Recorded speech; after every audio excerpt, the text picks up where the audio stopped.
c'est vraiment important de parler de féminisme et d'égalité femmes-hommes dans un mouvement comme le vôtre, parce que dans toute lutte, aussi juste soit-elle, si on ne traite pas de la question des inégalités en son sein, on risque de les reproduire. Et donc, vous le voyez, je pense, depuis le début du mouvement, dans les avéras, les prises de parole, il faut toujours être super vigilant sur la place des femmes. Il faut aussi être très vigilant pour que les problématiques spécifiques aux femmes ne soient pas occultées. Et il faut évidemment être vigilant et vigilante sur la question des violences qui, malheureusement, sont présentes dans tous les mouvements si on apporte une attention spécifique.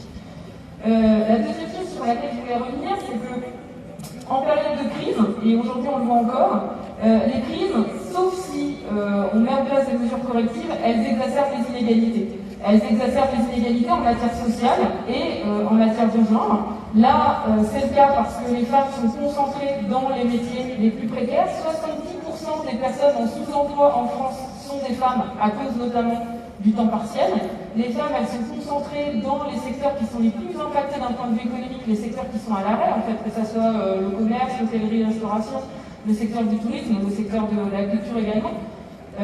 Ça, on le sait, en fait. Il y a des institutions internationales qui alertent depuis le début, notamment l'Organisation internationale du travail. Pour autant, rien n'est fait en termes de politique publique. Pire, il y a un cynisme extrêmement violent du patronat et du gouvernement qui vise à considérer les femmes tout simplement comme des variables d'ajustement. Variables d'ajustement parce que nous sommes dans la vie, nous sommes les premières réformées. Les femmes sont concentrées dans les secteurs qui sont les plus exposés face à la crise, que ce soit évidemment le secteur de la santé, le secteur du commerce, le secteur de l'aide à domicile, le secteur de la petite enfance, le secteur de l'éducation, tous ces secteurs qui font tourner la société, qui sont très exposés au risque de transmission du virus, parce que dans le relationnel, ils sont particulièrement exposés en matière d'augmentation du temps de travail, de la charge de travail, de dégradation des conditions de travail, et parce que face au recul des services publics qu'il y a depuis le début de la crise, notamment la fermeture des écoles, là qui est d'actualité, mais c'est pas comme si avant les écoles fonctionnaient normalement, ça fait 1 an quand même que les écoles fonctionnent, et une hypocrisie totale, grand silence, de toute manière les femmes font face. Il n'y a qu'à voir le scandale du télétravail, de faire comme si on pouvait télétravailler tout en s'occupant de ses enfants. Je veux dire, pour prétendre quelque chose comme ça, ça ne peut être que des gens qui ne se sont jamais occupés pendant 10 minutes d'affilée d'un enfant qui peuvent prétendre qu'on peut télétravailler en s'occupant de ses enfants. Et c'est encore, cette mesure, elle est une violence tellement symbolique par rapport au travail des femmes, parce que ça veut dire que le travail des femmes ne vaut rien. Ça veut dire que le travail domestique des femmes, je rappelle qu'en France, c'est toujours 70% des tâches domestiques qui sont exercées par les femmes, et c'est une moyenne. Plus on a d'enfants, plus le chiffre, l'écart se creuse. Donc c'est une négation du travail domestique des femmes, et c'est aussi une négation de la valeur du travail professionnel des femmes, parce que ça veut dire que leur travail ne compte pas, elles peuvent bien s'interrompre, avoir un travail en mode dégradé, etc. Et toutes ces télétravailleuses à qui on impose de s'occuper de leurs enfants, tout en travaillant soi-disant depuis le début de la crise, les conséquences, elles sont déjà énormes. Il y a 1/3 des femmes en télétravail qui se disent au bord de burn-out, et il y en a des milliers d'entre elles qui ont déjà eu une pénalisation salariale, des pénalisations en matière de carrière, et un blocage dans toutes leurs perspectives. Et c'est peut-être ça le point le plus inquiétant de la situation, c'est que dans ce cynisme du gouvernement et du patronat, il y a aussi une stratégie de sortir les femmes des chiffres du chômage. C'est ce qui se passe à chaque crise. On considère que quand il n'y a plus assez d'emplois dans une société, les femmes ne sont pas prioritaires et que la place des femmes, c'est de retourner au foyer pour s'occuper des enfants, prendre en charge ces tâches. Et comme ça permet de les mettre dans ce qu'on appelle, ça c'est les termes d'experts, le halo du chômage. Donc toutes celles qui ne sont pas comptées, mais qui pour autant n'ont pas de travail, pas de revenu, pas d'indépendance économique. Or, l'histoire des femmes, l'histoire du féminisme le montre. Les femmes, elles s'émancipent en accédant au travail. C'est l'accession au travail salarié qui a été un accélérateur de l'émancipation des femmes dans notre société. Et si cette crise se traduit, comme c'est en train de se passer aujourd'hui, en silence, par un retour et un renvoi violent des femmes au foyer, ça sera une régression majeure et c'est bien ça qu'il faut empêcher. Dernière chose sur le cynisme des politiques gouvernementales et patronales. La réforme de l'assurance chômage qui est au cœur de la revendication aujourd'hui, et c'est très important parce que cette réforme est scandaleuse, elle pénalise aussi particulièrement les femmes. Pourquoi? Parce que, encore une fois, sur des questions spécifiquement féminines, considérées comme secondaires, non essentielles, ces questions ont été totalement occultées de la conception de la réforme. Je vais donner 2 exemples.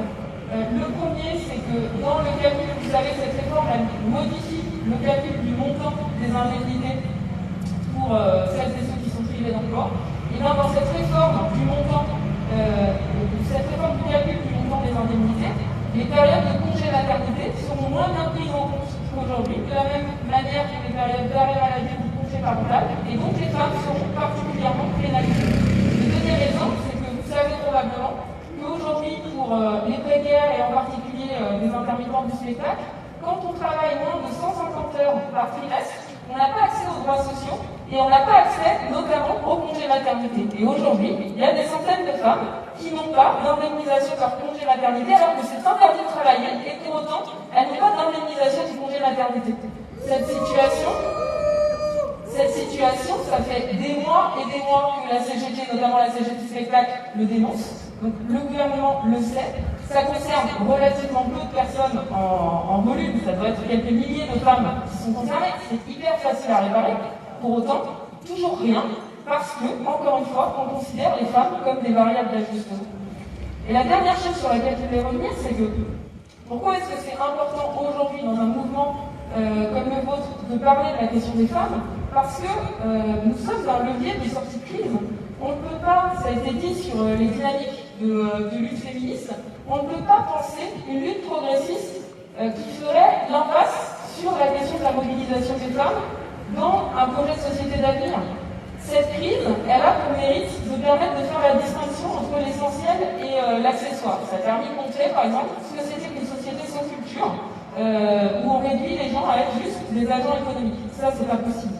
Ça a permis aussi de montrer l'importance des secteurs dans lesquels les femmes sont concentrées, les secteurs du soin et du lien, dans lesquels il y a plus de 50% des femmes, ces secteurs qui sont dévalorisés, précarisés, mal payés, avec des conditions de travail extrêmement dégradées, et des secteurs en plus dans lesquels aujourd'hui les politiques patronales visent à imposer la taylorisation du travail relationnel, la standardisation du travail relationnel, où on va nier en fait tout le contenu de ces métiers, tout le professionnalisme de ces métiers, pour limiter par exemple une assistante maternelle à un certain nombre de tâches, en niant tout l'aspect relationnel qui est central dans son métier.